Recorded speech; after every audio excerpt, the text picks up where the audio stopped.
Good morning, everyone. My name is Rob Page. I'm the head football coach at Big Walnut High School. I recently accepted this position in December, so I haven't coached a full season yet. Many of the clips you'll see is from when I was the offensive coordinator at Turpin. I'll talk a little bit about my background later.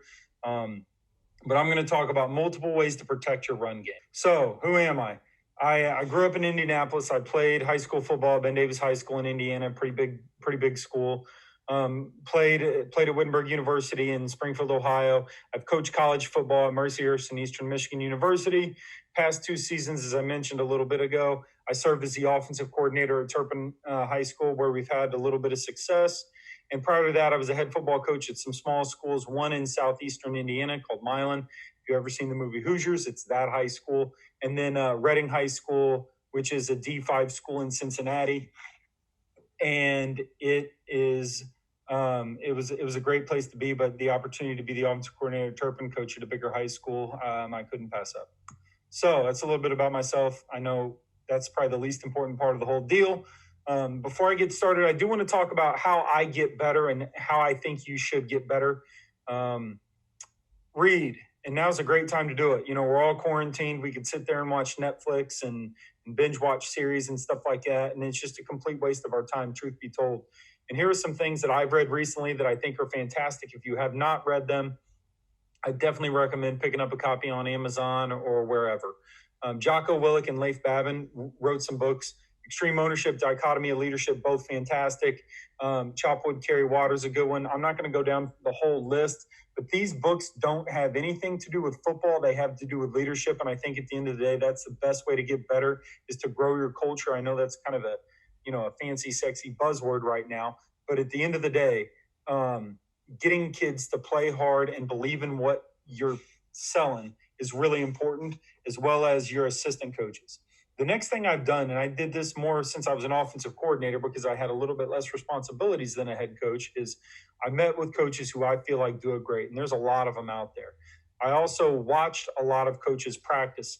I watched over 10 schools this past season, whether it was in the summer watching their 10 days or their 2-a-days didn't conflict with Turpin's 2-a-days. And then in the playoffs, I watched teams. And there are some people out there who are doing really, really, really good stuff. And going and watching them practice, I think, is the best way to learn it, and then ask them questions and things like that.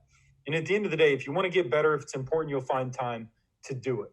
And I think that's an important component, an important thing that, a lot of people say they're busy. Well, if it's important, you'll find time. So getting off my soapbox, let's talk about how we protect the run game. Well, our program philosophy, I think, goes into a lot of it has to do with, our offensive philosophy is surrounded around this. And, we talk about pounding the rock. Pound the rock is a motto we have.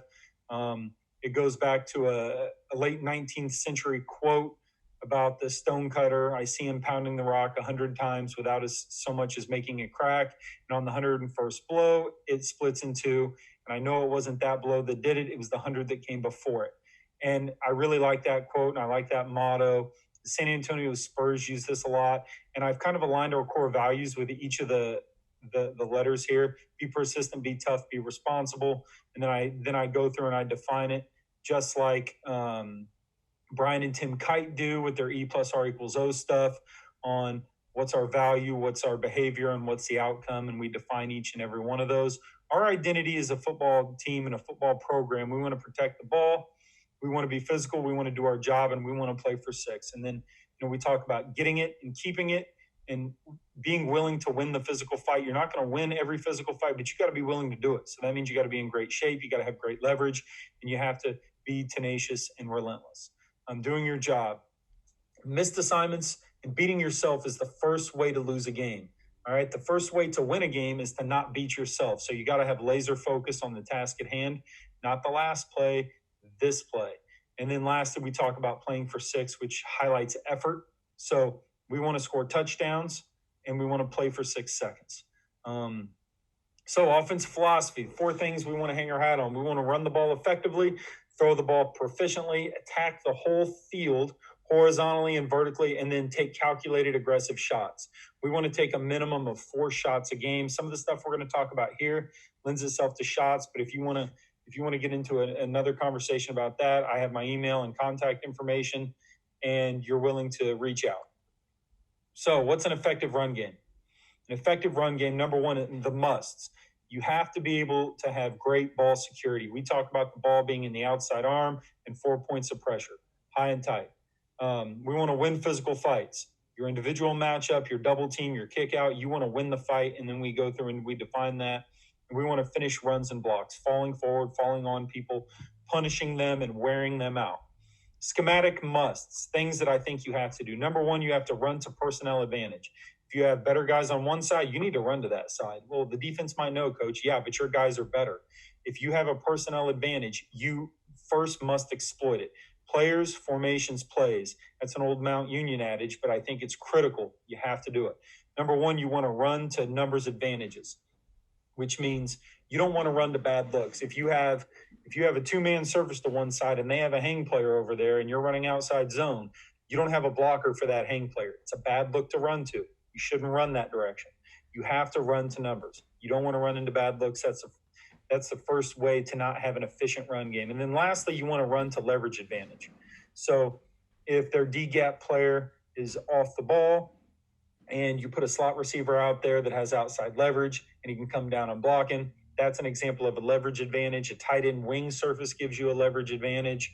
Four-man surfaces, there's a variety of things to gain a number or a leverage advantage with unbalanced formations, and we're going to talk about that later. So the 7 ways I'm going to talk about how to protect your run game. Number 1 is through personnel. Number 2 is through formation. 3 is through optioning someone. 4 is through play action. 5 is through RPO. 6 is through run action screens. And 7 is through QB run game.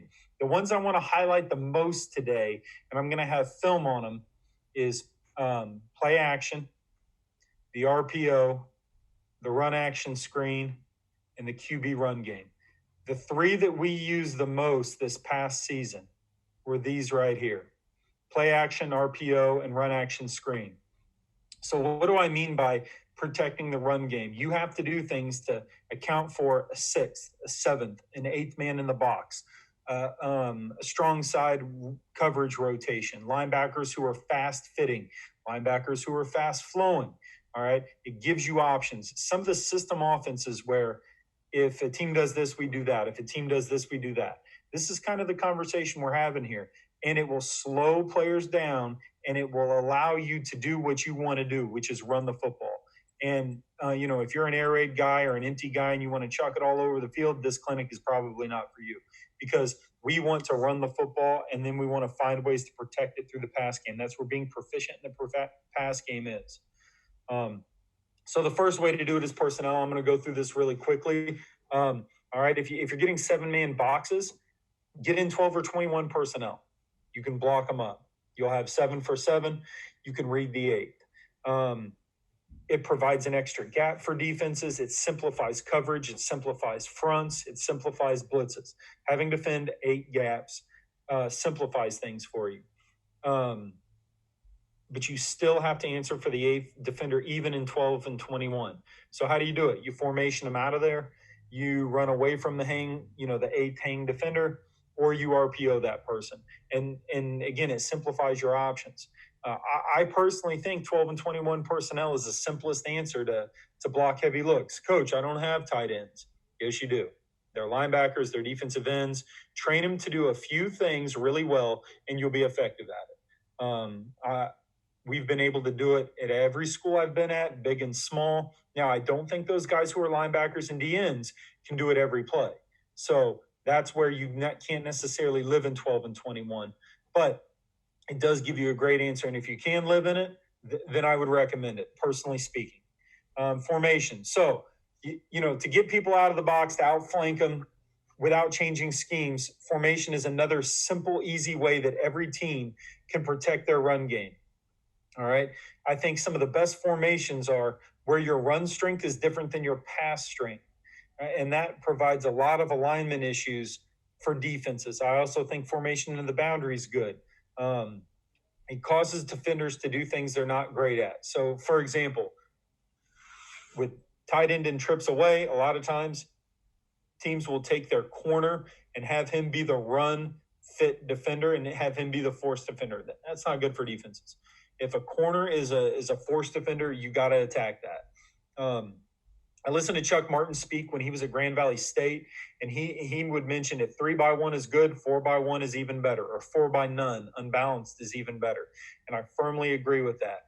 It forces teams to defend the perimeter, and it simplifies the box, and it changes your run fits a lot of times when you get into unbalanced formations. So what are some formations you can get into? I'm not going to go through every one of these, but as you can see, there's a lot of unbalancing going on.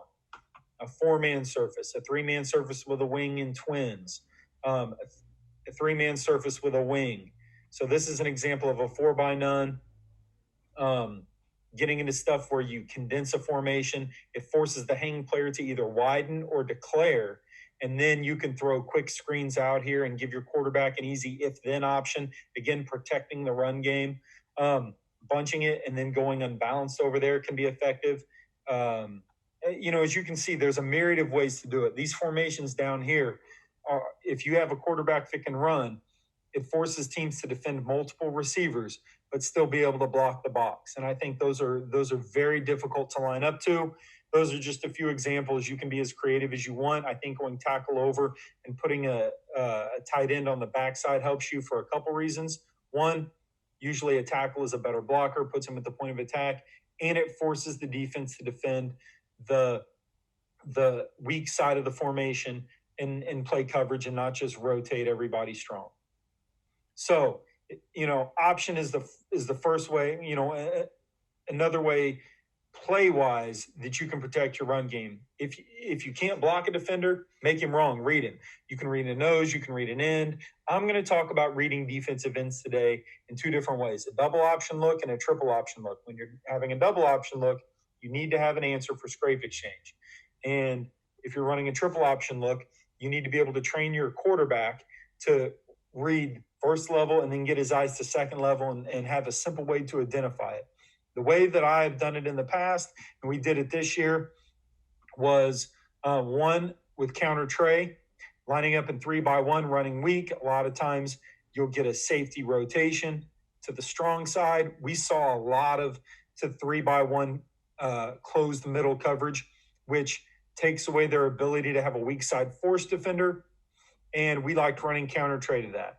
Well, you can dig the end out or you can read him. And if you read him, now you have an answer. You got to have an answer for scrape exchange, meaning the defensive end chases the dive, this linebacker scraping over the top. So by doing this, by arcing, it allows you to take care of the scrape exchange by these 2 players, which I think anyone who is running option needs to have an answer to.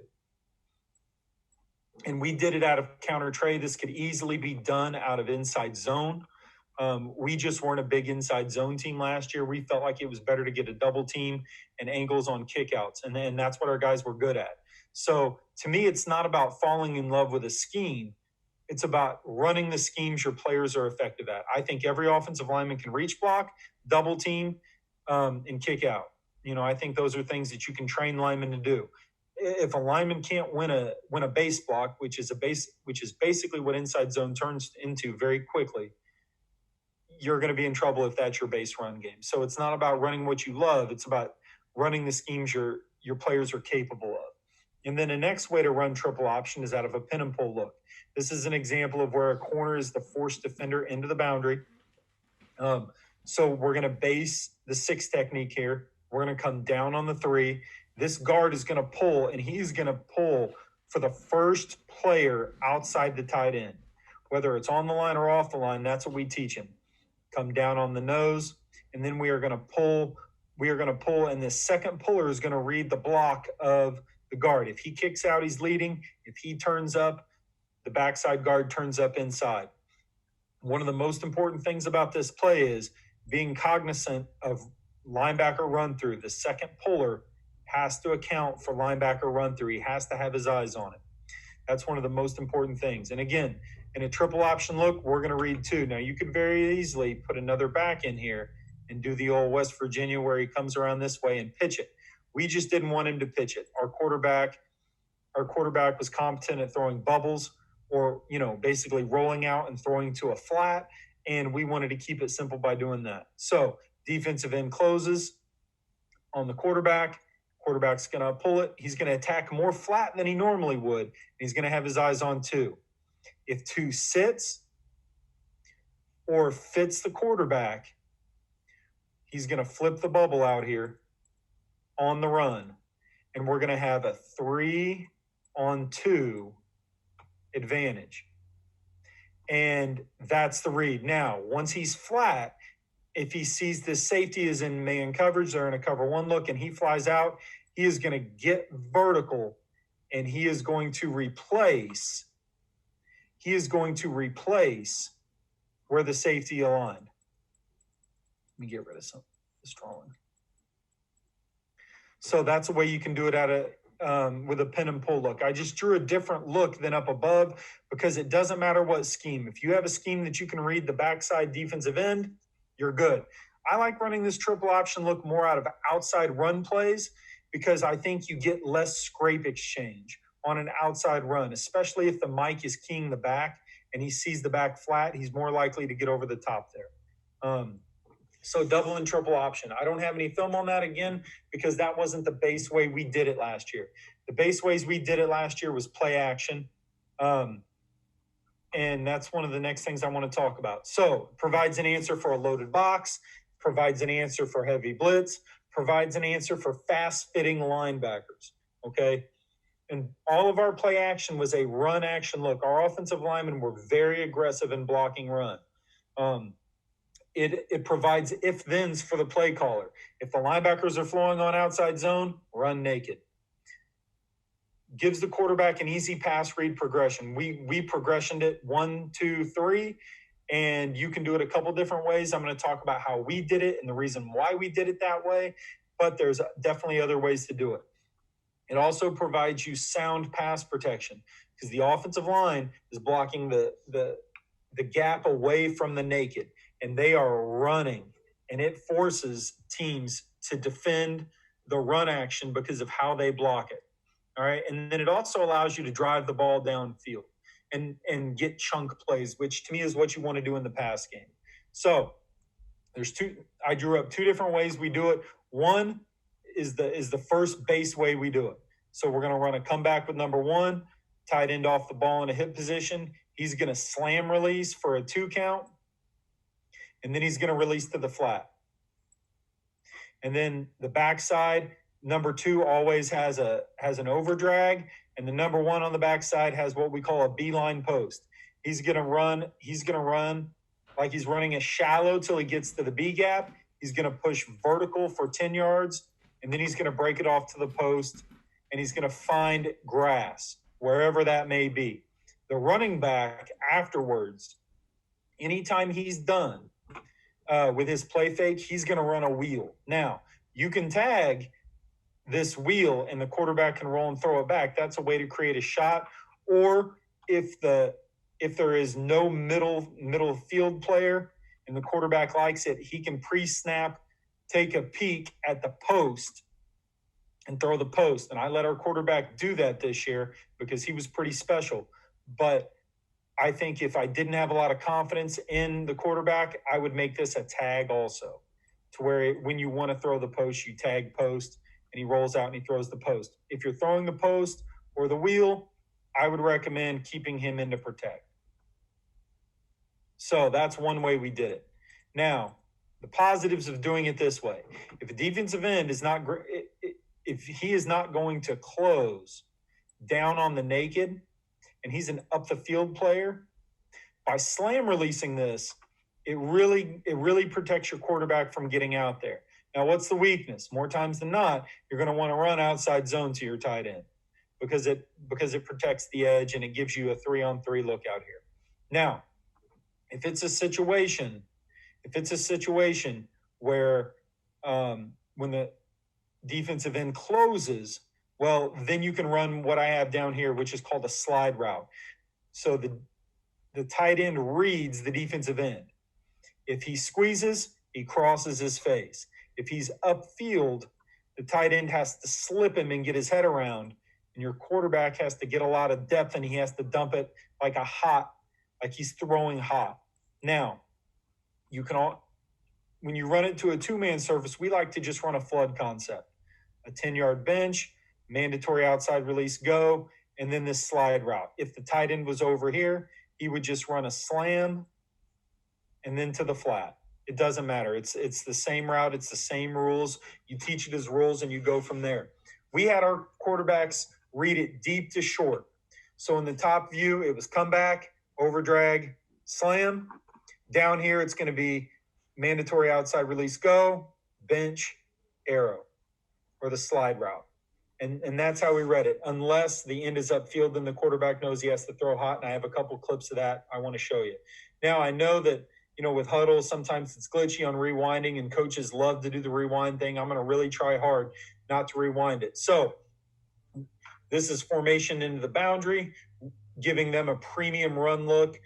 This is something we ran a lot of outside zone to, okay? And we're play faking outside zone in the boundary, running naked weak. So the tight end has the slide. The number 2 receiver has the over drag. This receiver, he should be running a comeback. He has a missed assignment. And then the number 1 receiver over here has a post. So the end is upfield. Quarterback gets depth, makes a great throw, dumping it to our tight end. Again, I wouldn't run it with a slide route unless you really like your quarterback back here being able to get depth and then make this throw. And that's a fantastic throw, and our tight end's pretty good. So not only did our receiver have an MA, he blocked a guy in the back. Really stupid. But it is an aggressive mistake, and we'll take an aggressive mistake over a mistake of not giving max effort. Number 3 does a nice job by not putting his hands on him. All right, here's another look at it. This is in 21 personnel. So now we're play faking to the boundary. All right, and we have slam release by the sniffer, bench, go.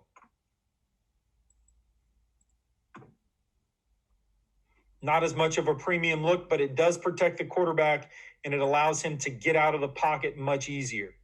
Now, we end up throwing the backside post after the quarterback goes through his progression. Where we made a mistake here, this receiver should have ran in mandatory outside release.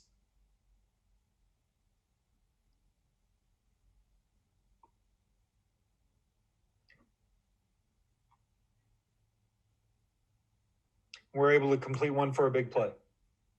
All right, next, again, giving us a premium look. Defensive end sits here. We say he sits and he's closing, cross his face. That in and of itself protects the quarterback. So we have slide, drag, come back. Quarterback, like the drag, could have put a better ball on him. And I'd like to see him play fake longer. As you can see, our running back's carrying out the wheel. It holds the backside. Look what the play action does to the linebackers. The play side linebackers fitting on run. Here's a good end zone view of how our offensive linemen are running. They should be running to the next down lineman. Does a pretty good job selling run action. All right, another look, same team. Now this is with a tight end running the over drag, slam release, bench. Now, this is an example of where not running an outside release hurts you. This receiver should have been running an outside release.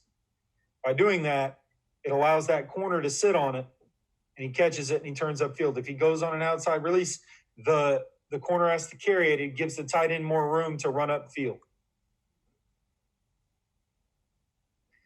Now, you can do a variety of things. Again, we like to run outside zone to this, to window dress it later in the year, break tendencies. Now you can motion it. Now, this concept is go, bench, slam, beeline post, running back on the wheel. We end up throwing the bench route here. No, we don't. I lied. I'm going to rewind it. We run the backside post. I would have liked to seen the quarterback throw the bench route.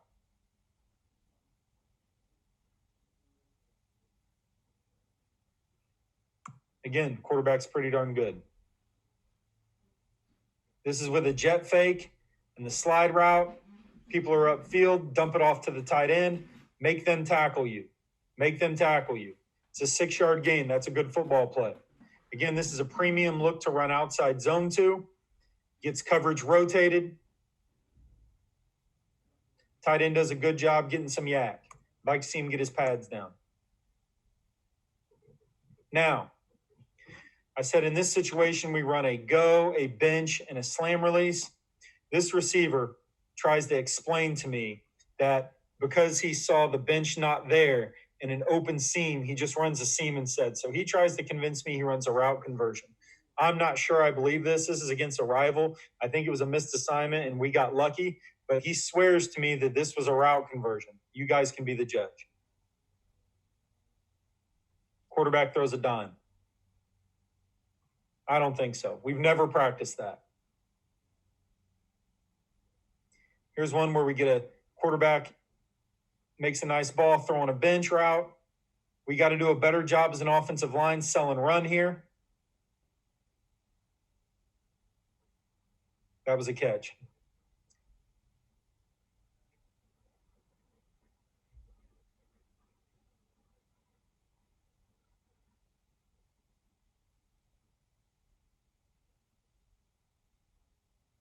They loaded the box heavy. Again, run action on the front side, pulls these linebackers. B-line post was open. Quarterback wasn't able to set his feet and throw it. Here's a look at running the 2x2 slide route like I had drawn. So we have go, bench, slide.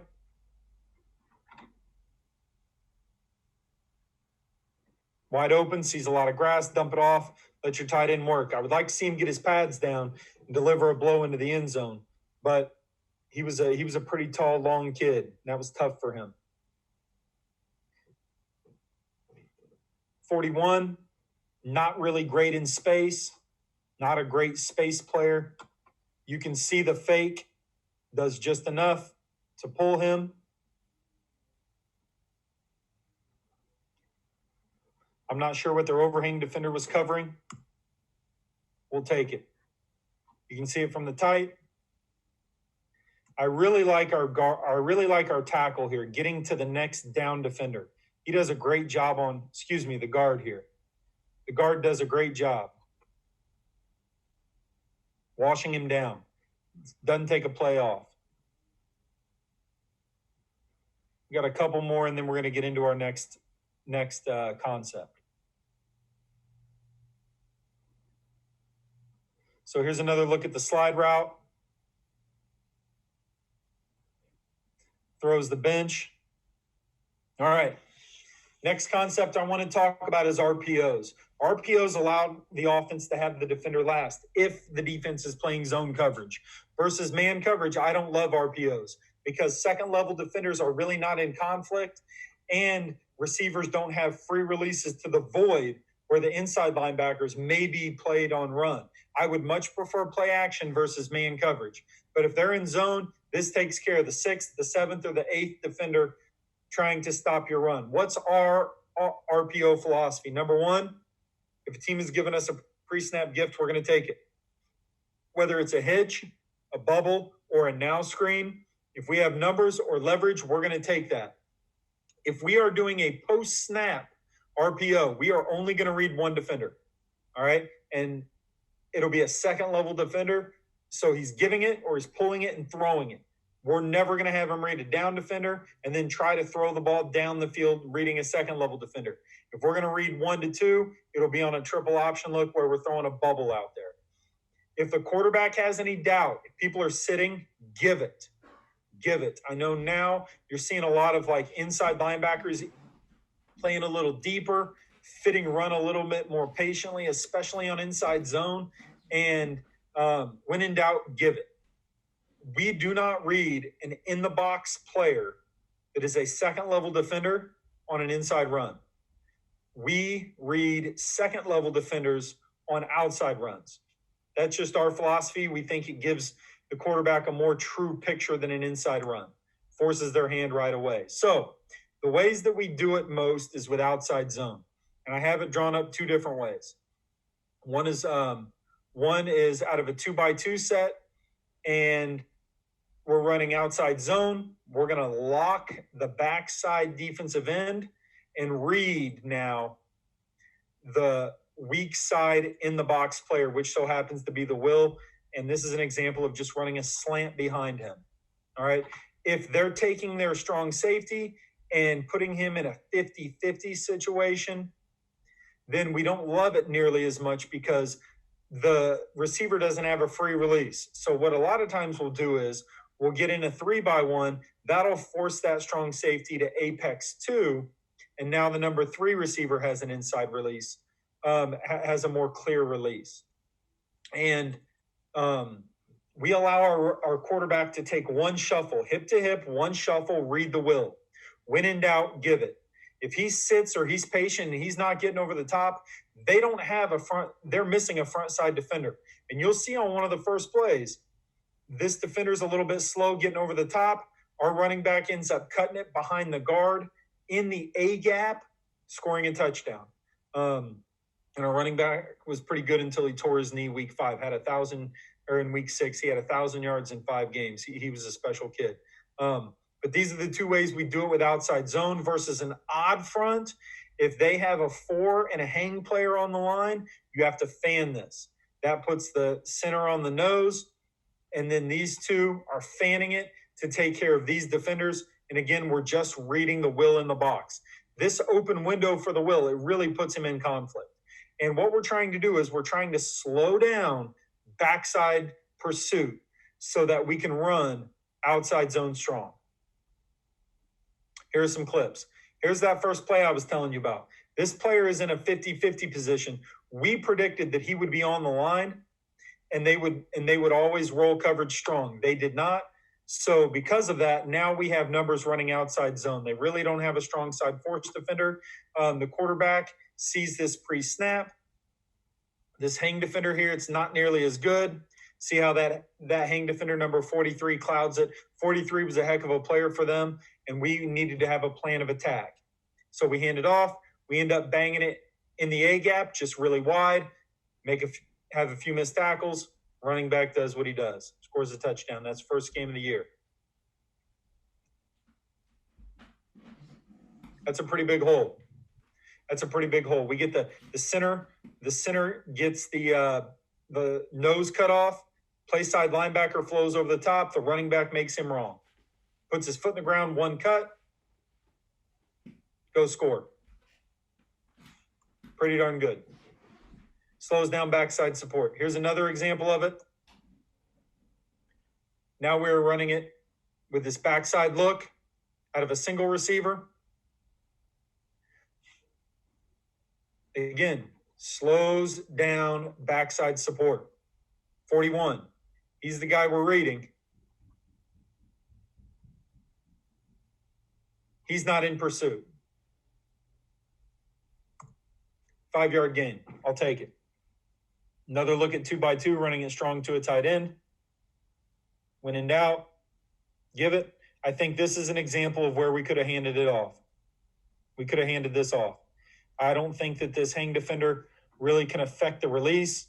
He's fast flow. This should have been a throw, but again, when in doubt, give the ball. Quarterback tells me he didn't like it, hand it off. We have leverage out here. Let's go work. And our guard was able to scoop this 4-eye right here. And our tackle was able to get to the stand-up. We tell them, take 3 steps, play side, and then get to the second level. We want to reach down linemen. It's not a good look for them. So this is out of the tight end wing look. Again, you run this to protect the edge. This gives, as I was mentioning earlier, run strength is here, path strength is here, forcing people to fit things differently. So this was a 4-2 team. Their nickel is to the field now, and they're either inverting their safety or their corner is the force defender, not nearly as good. I'll take our tight ends versus those guys. Get good push. This was our 3rd string running back getting 6 yards.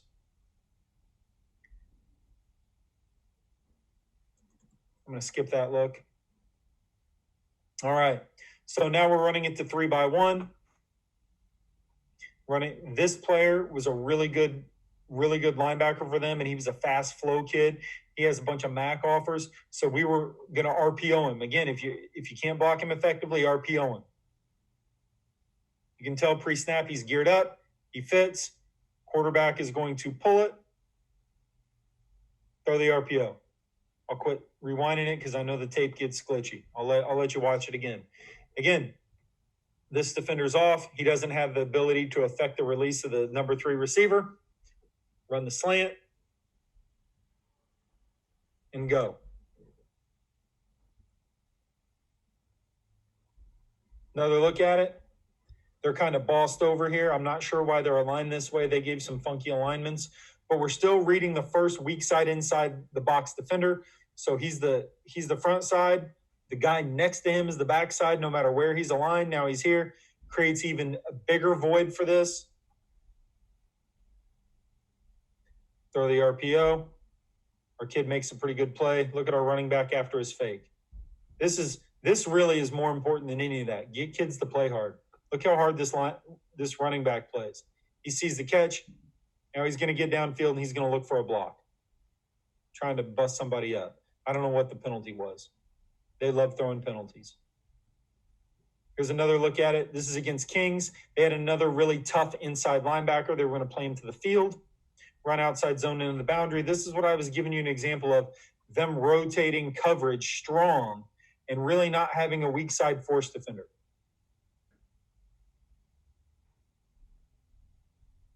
Even in an even front here, if the guard has a 3 technique, they both have to lock it. Lock, centers one-on-one, throw the slant. Here's a look at it this side. We're reading 32.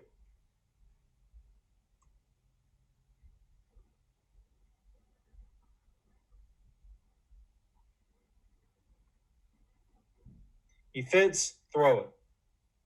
Give him one shuffle. So now we're in an unbalanced formation, a 4x none, motion over.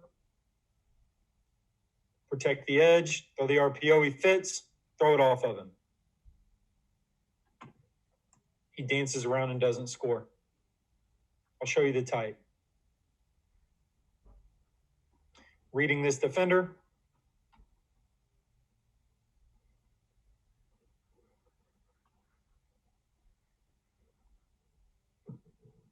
Pretty high percentage pass for us too.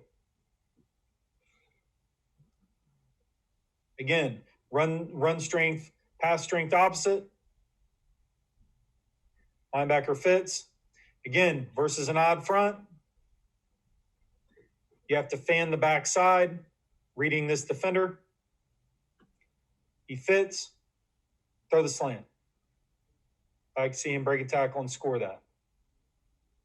So, also to affect the hang defender and his ability to get a release on him, if you stack these guys, run him through the inside shoulder, now he runs the slant off of this defender. Okay, that's another little formation wrinkle that you can do.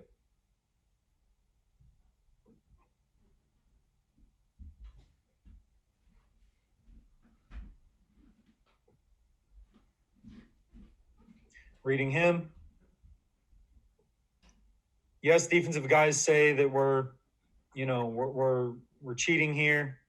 Probably is. Ref didn't call it, so it's not. We're reading 41.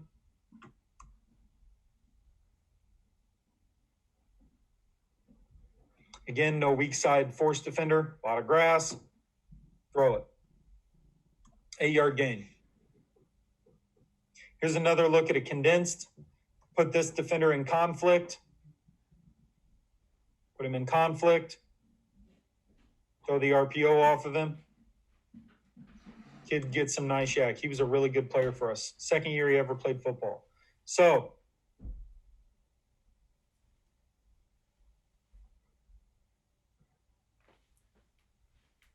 all right. Another way that you can RPO teams is with arrow, the arrow concept. And in the arrow concept, your tight end here, or whoever your sniffer is, he's going to run an arrow, and these guys are going to block the perimeter. So now you're going to read the end for a give or pull, but instead of the quarterback running it, he's going to throw an arrow screen out there. If you're in Ohio, I know Ohio State does a lot of this, and so does Cincinnati. This was just out of a jet look with the running back leading. He sat, throw it. By doing this, you have 4 defenders defending 3. So they don't have run game answers strong side. 4-yard gain. So this is what I was talking about by that arrow screen. Reading the defensive end, you run it off a counter tray. He's running an arrow, blocking the perimeter. This guy needs to block most dangerous. It can be him or him. It doesn't matter. You also can run it out of condensed formations. Again, versus man coverage, this is really tough. They're playing man here. He's got to get over the top of all this to be able to defend the arrow. And that's really tough, as I'm going to show you on film. So, and I just have it drawn with a counter tray look. So this is out of a 4x9 condensed look. The key to this is the receivers have to arc to get to the outside number, and they do a fantastic job here. We hand it off. Again, we're reading this defender. He's the in man on the line.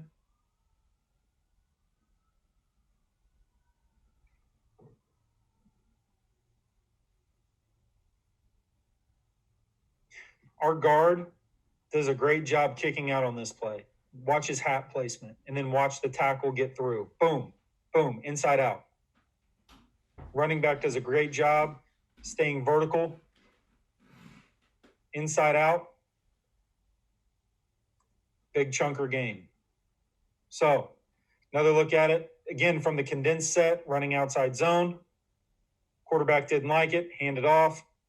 Told the quarterback, showed him on huddle sideline, look, we have numbers, you got to throw this. He comes back later, and we start throwing it on him. And they have problems. So here's a look out of a non-condensed set. I'd like to see this receiver get to his outside number a little better. Not a great look. Don't get inside out on kickouts. That's just a formation where we motioned over to it. So running outside zone here. Here, they're in man coverage. All right.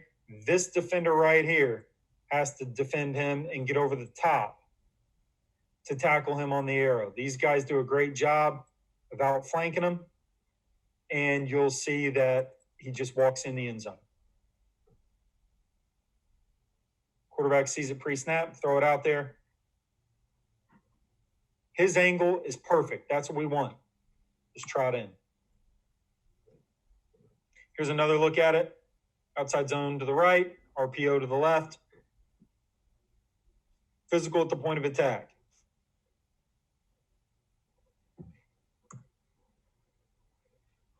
Reading this defender. I said, why did you pull it? He said, because I felt like we had leverage on the perimeter. Okay. Better be right. Here's another look at it from a condensed, throwing it to the tight end.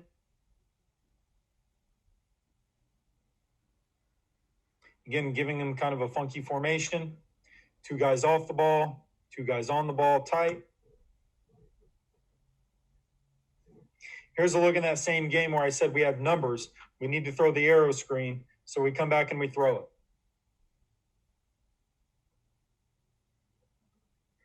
Receivers being relentless blocking. That's the most important part to this whole thing. You got to be a relentless blocker. It all starts with the run game. This is just an extended handoff to us.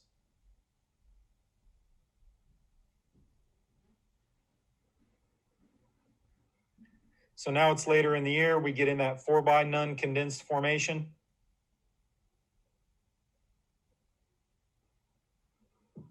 We trade the tackle. Now it's a 3x. They never showed adjustments. They'd never seen this before. So we run the arrow screen.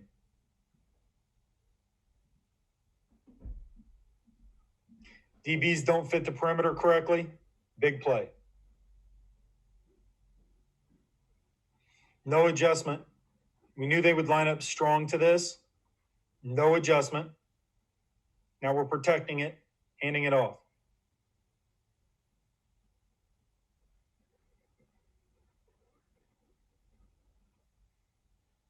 Condensed formations were very good for us this year.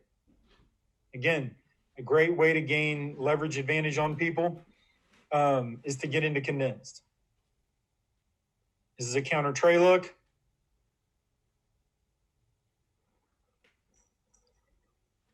Defensive end closes. Throw the arrow screen. Get your pads down, tight end.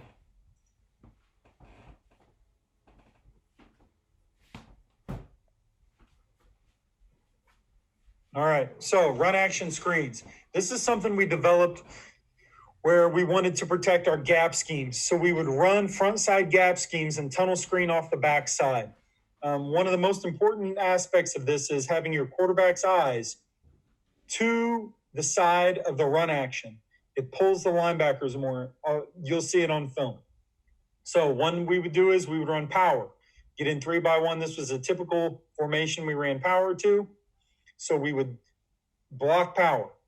Tight end kicks out, double the 3 technique back, pull for the front side backer. The center, instead of blocking back, releases and becomes the lead. The tackle, instead of slam hinging, steps inside and slips. Now he becomes the kick. And we're going to run tunnel screen off of it. This is kind of a power read look. So the quarterback would play fake and then throw it out there.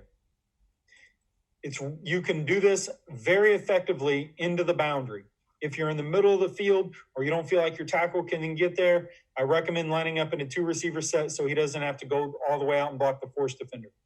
He steps inside, slip releases, goes flat, blocks the first thing he sees. So here's a look at it. So it's power left, tunnel screen to the right.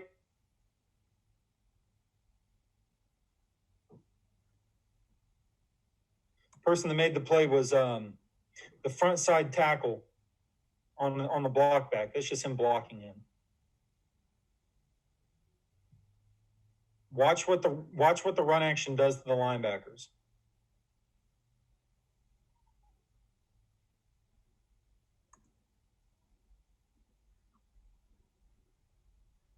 They have to fit run.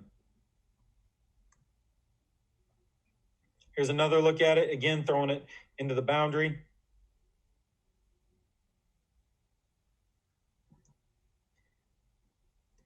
Tackle on the slip release. Go inside. Center on the lead.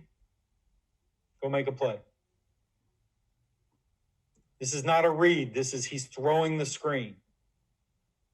In a heavy look, we would line up and we were hammering them with power strong. So they bumped their line. They have an outside linebacker, strong safety, all rolled over here. So we're going to run tunnel screen into the boundary.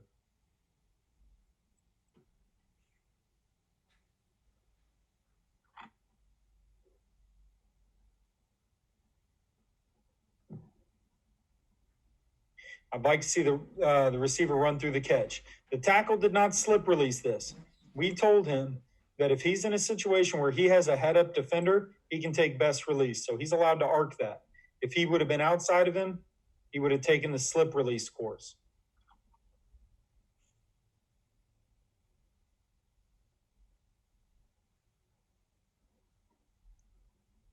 I'd like to see the center block the linebacker on this play. You can see it better from the tight. See, here's the head up. So he's going to arc it.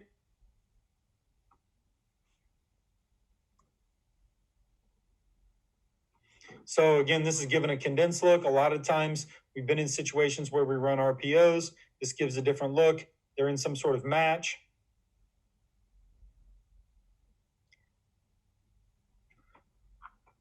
Catch them in a blitz. They're in big trouble. Again, screens protect blitz against blitz. Here's another look at it in the red zone. They're not blitzing, but you can see what this does to them. Go score. When the center has a nose like this, I let him take whatever the best release is. So he did a better job looking back this time. So now we're just doing it from a condensed formation. A lot of times we would run, again, our arrow screens to this. Now we're in a situation where we're just going to throw a tunnel screen on the backside.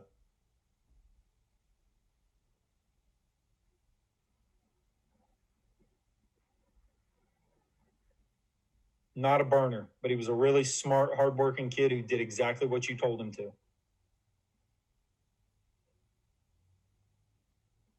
Great block on the perimeter. Just go score.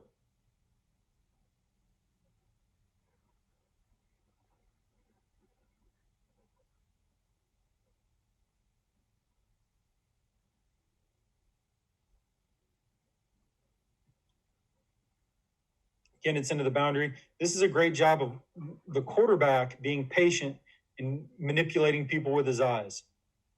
I'm going to move on to our next concept.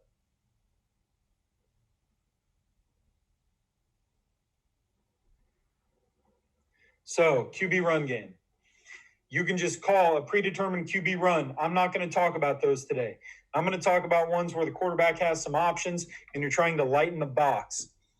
So it allows you to equate box numbers or gain a +1 advantage. It also gives you some misdirection if you want to fake it in the backfield. This is my least favorite way because typically you only have one quarterback on the team. And if he gets hurt, it changes everything. I think quarterbacks need to avoid shots. Do not get hit. Get down, get down, get down. Unless you can get a first down or you can score a touchdown. Get down. QB run game. A couple ways we did it. We'd line up in this diamond formation. If they didn't match numbers, we'd throw it out there. If we had free access to the quick game, we'd throw the quick game. And if the quarterback didn't like that, he'd run QB draw. That was one way we did it. Another one, get in this, again, another type of condensed formation, 2 on. You have the now screen, or the quarterback would run outside zone weak, having a lead blocker here. I think both of these runs minimize the amount of shots the quarterback takes. It's not the quarterback running quarterback power in there. And as you can see, our kid was not that type of kid. He was about a 180 kid. If he was 230, I'd have a different opinion on it. So here are some looks at it. They didn't align effectively. So what do? Throw it out there. Great perimeter blocking. Go. It's basically ISO on the numbers. Here's a look at it from the wide. As you can see, it's 3 on 4. It's a lot of space to deal with out there. Looking at it again, do we like it? This is where we tried to take a shot, was not open. Quarterback did a great job scrambling. Get out of bounds, don't take shots. I like that. We celebrated that. All right, so they started putting 4 guys out there, but on the backside, they had big time off coverage. Take what they're giving you.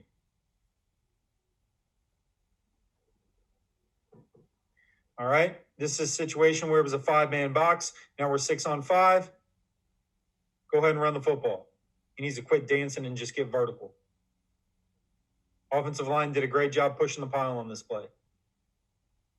This game, because it was an odd front, we schemed it instead of running draw, we just ran power. So we're doubling and we're pulling. Too much dancing, just go. Here's another look at it. Throw hitch. Throw off, throw hitch. I mean, he's almost 10 yards off. It's stealing. Nothing's easier than hitch. So here's a look at when we're getting in that 2 on unbalanced situation. All right, definitely could have thrown the screen. Quarterback didn't like it, so he decides to run outside zone. Gets out of bounds. That's good. Again, this gives us numbers advantages. He moves out of the box late. Now we're going to run outside zone. And we're going to lead for the force defender. Easy money. This time we're in a situation where we have numbers out here, so just throw the screen. Kid does a great job scoring it.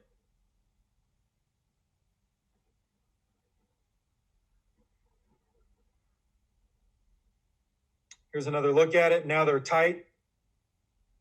Got to do a better job blocking here at the point of attack. Able to get it out there. It's still 3-on-4. Put your face in his chest.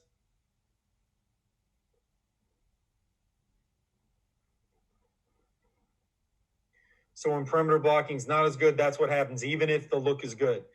It starts with winning your fight. Talked about that earlier. So how should you protect your run game? I don't know.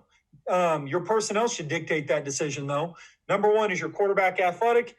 Does he have a quick trigger? As you could watch our film, our quarterback, he had a really quick release, and he was good at zipping those slants in there and throwing screens and stuff like that.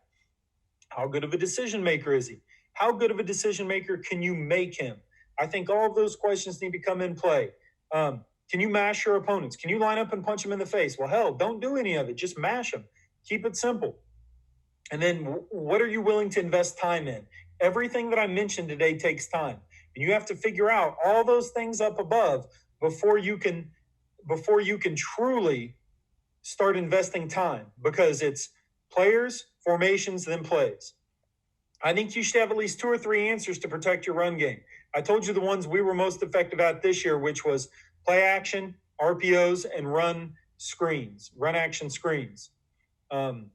To us, throwing shots is not an answer unless your X is better than their O. So what do I mean by that is, if you're a 10 personnel 3-by-1 and they line up and they zero blitz you, yes, you have one-on-one matchups everywhere. But if their O is better than your X, that's not a good answer. All right. So that's where schematically you have to have some things built in to be able to have answers to protect your run game more than just we're going to take shots, because that makes for a lot of 3-and-outs, and that puts the defense out on the field for a long time. I appreciate it. If there's any other information you guys want, feel free to reach out. My cell phone number's there and my email address is there. I greatly appreciate your time. I appreciate this forum. I think this is a great thing that Coach is doing. And I was really excited to put this together. Obviously, I have a lot of free time right now being quarantined, and being around my 5-year-old and 2-year-old all day makes me feel like that their teachers should get paid more. And in general, hopefully the public feels like understands how difficult our job as teachers are. And I know there's a lot of teacher coaches out there. And please, everyone, stay safe, stay socially distanced so we can get over this thing as soon as possible, get back to normalcy, and start coaching ball. If you have any questions, feel free to reach out. I'm never too busy to talk football. Have a great day, and go Eagles.